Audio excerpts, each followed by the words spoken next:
नहीं यार, मैंने तो हमेशा अवॉइड करने की कोशिश की है कि मैं चाहता नहीं कि मुझे कुछ कंट्रोवर्सी क्रिएट करूं और मैं किसी के बारे में कुछ भी गलत बोलूं। तो भी मैंने कभी कोशिश नहीं की कि मैं उसका आके जस्टिफिकेशन दूं कि मैं मुझे जब गुस्सा आता तो बहुत गुस्सा आता है, तो मैं वो भी बचा के रख रहा हूँ कि भाई शांति से घर पे बैठा हूँ, ठीक है। ऑनेस्टली उन लोगों ने कई बार मुझे अप्रोच भी किया कुछ कैरेक्टर्स के लिए, बट मैं ऑलरेडी कोई शो कर रहा था। स्वागत है आप सभी का फिल्मी बीट पर। हमारे साथ हैं पारस अरोड़ा। स्वागत है आपका। थैंक यू सो मच भाई।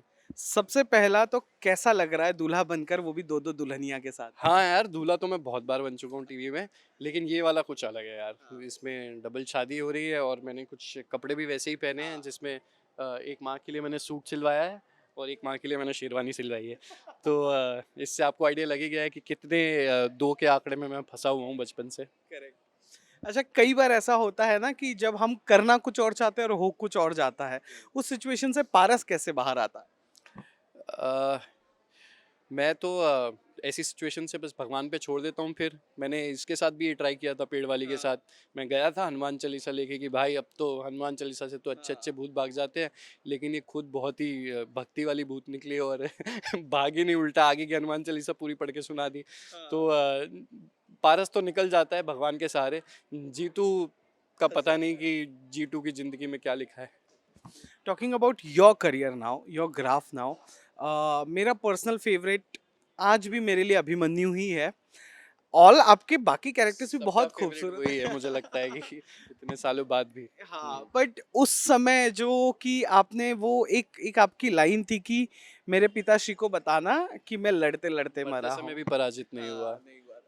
So do you still recall working with Swastik? Do you still recall working in Mythos and doing such characters?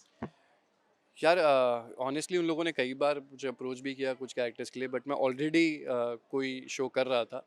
Mahabharat के बाद मैंने कॉन्शियसली ट्राई किया था कि मैं हिस्टोरिकल माइथोलॉजिकल नहीं करूं, because I have done Shivaji before that and वो काफ़ी पॉपुलर था, एंड देन महाभारत। फिर उसके बाद मैंने थोड़े टाइम ब्रेक लिया और मैं खुद सेल्फ डाउट में चला गया था कि क्या मैं यही कर सकता हूँ। कि सिर्फ मैं हिस्टोरिकल माइथोलॉजिकली कर सकता हूँ, डेली सोप या कॉमेडी शोज में कर पाऊँगा या नहीं। तो वो कॉन्शियसली उस वक्त मैंने किया था।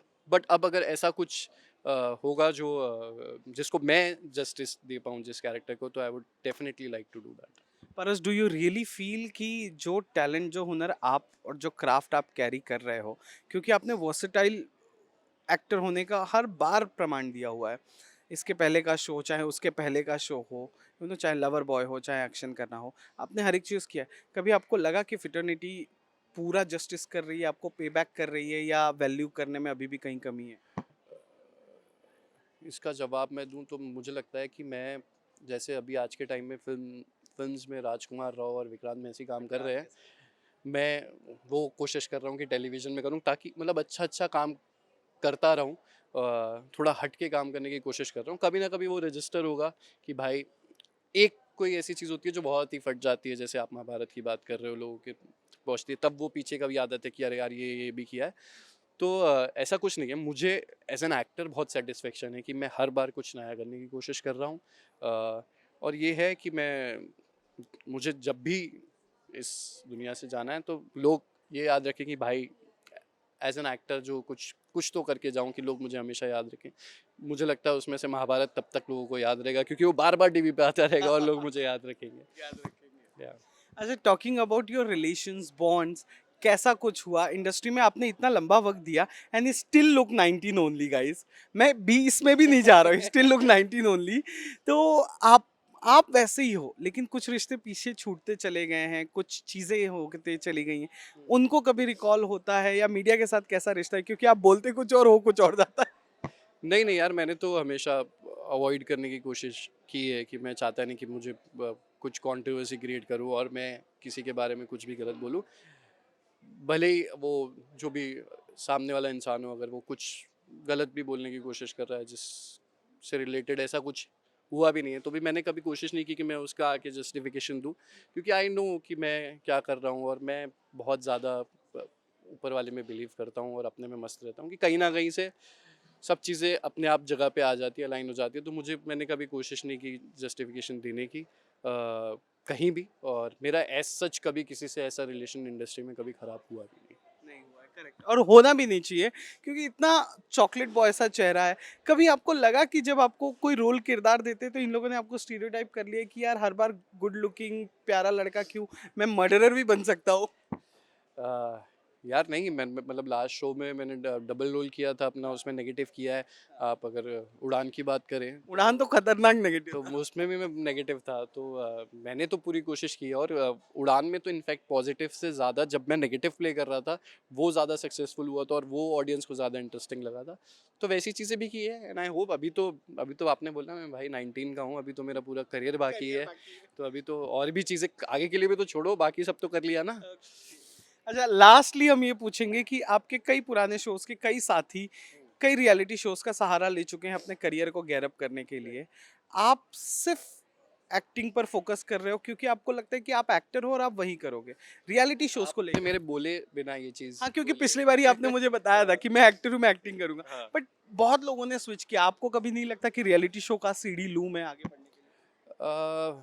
मुझे लगता है कि जब मुझे लगेगा ना कि इससे बहुत ज़्यादा ग्रेट मैं नहीं कर सकता, कि मैंने बहुत इसमें ऐसे कर लिया कि अब इससे ज़्यादा ऊपर कुछ नहीं हो सकता, तब शायद मैं ऐसी चीज़ करूं। अदरवाइज़ अगर आप बिग बॉस की बात करें तो उसके लिए कई बार मेरी मीटिंग हुई है, पर मैं वो इस पॉइंट पे नहीं करना चाहता हूँ। शायद कुछ साल बाद मुझे लगे कि अब कर लेना चाहिए। मतलब और वो आ चुके हैं और आपने मना कर दिया है? हाँ, बिग बॉस के लिए तो मीटिंग हो चुकी है, और एक आध बार मेरा हेल्थ इशू हो गया था, तो ऑलमोस्ट फाइनल मीटिंग में तो मैंने बोल दिया था कि मैं इस सीज़न नहीं करूँगा। तो मैं हो सकता है कुछ साल बाद करूँ, और उसके अलावा अगर कुछ जिसमें फिजिकली खतरों के खिलाड़ी है ऐसा कोई शो होगा तो वो डेफिनेटली करना चाहूँगा। Well, thank you so much and we wish him a very best of luck. Bigg Boss में भी जाके ही will be giving zero controversy, let me tell you. नहीं नहीं भाई, गुस्सा आता है मुझे। मैं मेरी माँ तो कहती है तू रह नहीं पाएगा वहाँ पे। मैं क्या बात कर रहे हो? कि मैं मुझे जब गुस्सा आता है तो बहुत गुस्सा आता है, तो मैं वो भी बचा के रख रहा हूँ कि भाई शांति से घर पे बैठा हूँ, ठीक है। शायद बाहर ही आ जाऊँ मैं कि भाई खोलो मुझे जाना है, नहीं रह सकता। तो वैसे बहुत पेशेंस है, लेकिन कभी ट्रिगर हो जाए तो एकदम फिर समझ नहीं आता, तो उससे भी बच के रह रहा हूँ मैं। Well, thank you so much. कैसा लगा फिल्मी बीट से बातचीत? मुझे बहुत अच्छा लगा, thank you so much for coming. मेरी बारात में आ जाने के लिए आपका बहुत बहुत शुक्रिया है। अब बाकी बाराती घर से देख सकते हैं 15 दिसंबर से एन टी वी पे रात 10 बजे, घर वाली पेड़ वाली।